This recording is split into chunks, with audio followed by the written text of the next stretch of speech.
Hey guys, Jengar here. Welcome to today's realistic review in which we are taking a look at the A-10A Late, a 10.0 battle rating in the US line. This Warthog sits a little bit higher than the 9.7 battle rating premium one that we already reviewed, the early one.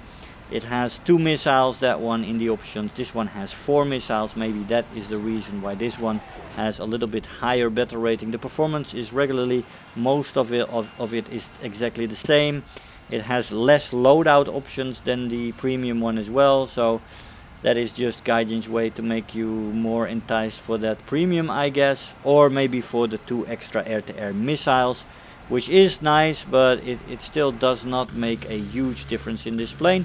Not saying that you cannot have good or awesome matches in the A-10A. You can have some quite good carrying matches in this thing now and then, but many of your matches will be spent looking up and trying to avoid planes that are 2 to 3 times faster than you, shooting missiles at you, and of course you do have a lot of flares, but the speed of this thing makes it difficult to defend itself very well. Let's see if that is any different for this regulatory version compared to the premium one. Now, before we get any further into the details of this plane, do make sure to give the video a thumbs up if you enjoy it anywhere along the lines. Leave me a comment, share the video if you enjoyed it a lot, and if you have not subscribed yet, do press that subscribe button. I highly appreciate you becoming a subscriber to my channel. I also have 2 alternative sites on which I would like to ask you to join me. I have a locals channel on which we do other kinds of content with off War Thunder subjects, basically other subjects, real life stuff, and you can also financially support me there if you would like to. And we have my Rumble channel, which will be a backup for the YouTubes. Now, the plane, the maximum speed of this plane at sea level is 690 kilometers an hour, 4,500 meters 575, and at 6,500 meters you can take her to 511 kilometers an hour. These speeds are exactly the same. They line up exactly with the premium version. The plane has an air brake that is positioned on the ailerons, which brake in both directions. It has a defensive radar, doesn't really do much, but gives you a little bit of warning here and there. And it has the insane amount of flares on it, which is quite nice for your defensive moves against missiles, of course, which is very important. The top speed in the dive in this plane is 831 before sea red lines, and it is very difficult to reach the rip speed in this plane. I have not done this, I've not managed to do it. There is just too much drag on this plane for it to reach rippable speeds, so it's a very sturdy plane, which is nice. Control stiffening is 550 before she starts having problems in the roll rate a little bit, but not what is problems. You notice a little bit of compression there. At 700 you get some more compression, but the roll rate on this thing is quite good, and it stays well until the very end. So the roll rate is not the issue on this plane, that's for sure. Stall speed in this plane lies around 155 kilometers an hour, which is also nice. Excellent firepower in the plane. A 130mm GAU 8A cannon with 1174 rounds for its gun. You have the 4 AIM-9L missiles that you can equip. You have a lot of flares, you have AGMs, you have rockets, you have bombs, and you have some combos. There is no gun pods on this and no GBU rockets, air to ground, which is well, that's the less options you have compared to the premium version. The belts, the default belt, ground belt, and air belt are all quite viable, including the stealth belt, by the way. The default belt has 50-50 AP and high explosive. The ground belt 75 to 25% in the favor of API. The air belt has 75% in favor of the high explosive round, and stealth belt again is 50-50 but without tracers. So there is that. All of these belts are competitive and are usable. It's whatever you would like, you can equip. There's no downsides to any of these belts really. The ammo loads are fantastic on this plane. For those 9Ls, 4 of them, that's good. The flares amounts are great, and the rocket options are quite nice as well. Acceleration in this plane for performance is below average in this Jet H, especially at 10.0 with up tiers to 11.0. Dive average. Energy retention definitely below average, and vertical performance is bad. Climb rate is also far below average compared to many of the jets that you face at this battle rating, even compared to many attackers at this battle rating. The turn time though is where the strings lie, and especially the roll rate. The turn time is decent to good with flaps. Flaps rip off at around 760, which is good. If you mean the top speeds in a dive are 690 at the deck, and the red line in a dive is 831, so it's very close to that. So those flaps are usable till almost the end, so that's good. Roll rate, very good roll rate in this plane, and you're gonna need that because you're gonna have to avoid a lot of incoming planes coming from altitude while you are trying to strafe the ground. Or maybe you want to go air to air in this plane. It's also an option. It's quite maneuverable. It has 4 AIM-9s. It has a great cannon. It is sturdy, so why not? You can do that, definitely. Still then, I think it would take a while before you get a good match. You need a little bit of luck, I guess, and maybe some air cover.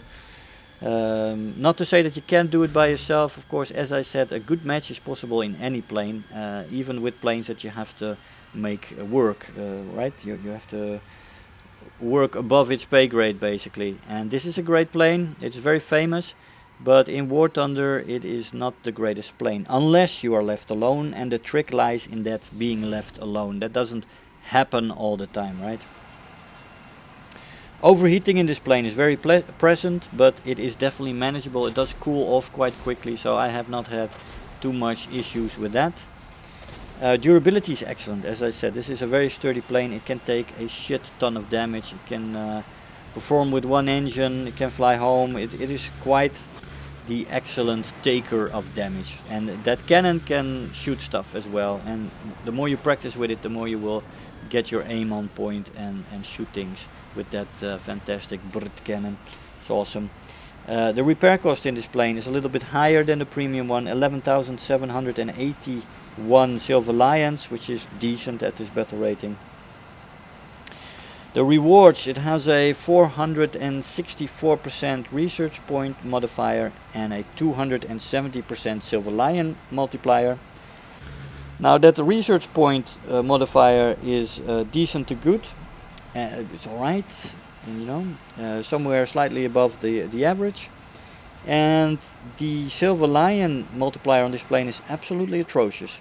270% Silver Lion modifier. That is basically what you usually get on planes between 4.0 and 5.0 battle rating. That's a 270% multiplier. Now you get this on a 10.0 battle rating plane. It is really atrocious, this multiplier, and you should definitely not use this plane as a Silver Lion earner. It's just not that.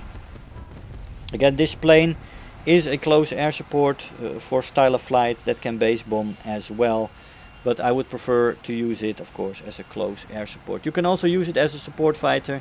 It is not a main battle fighter, but in the end it's very maneuverable. It has a lot of flares. It has 4 air-to-air missiles. You can make it work, but definitely not consistent. Most players, I would say, most players.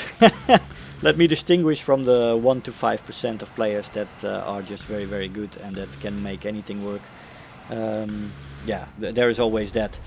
But this plane, as I said, if left alone, it can do a shit ton of damage as a CAS plane.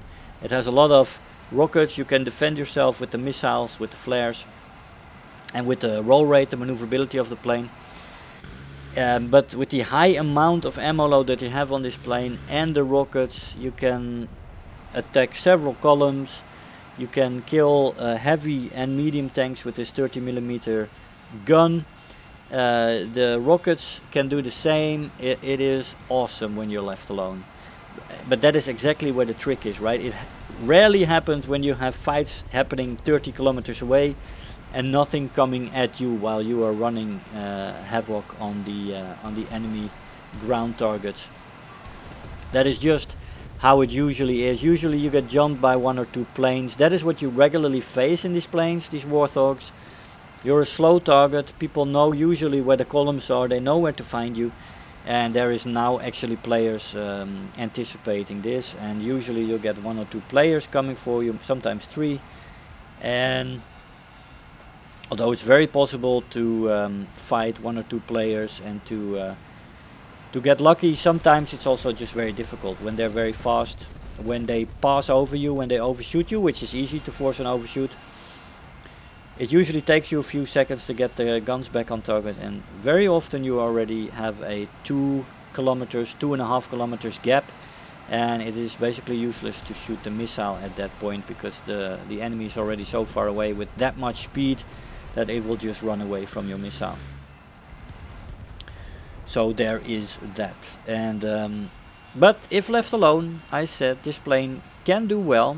I don't like that Silver Lion multiplier, by the way. It's just very, very low. It's as I said, comparatively it lies at around 4.0, 5.0 battle rating. And that's just a little bit low, isn't it, for a 10.0 battle rating plane.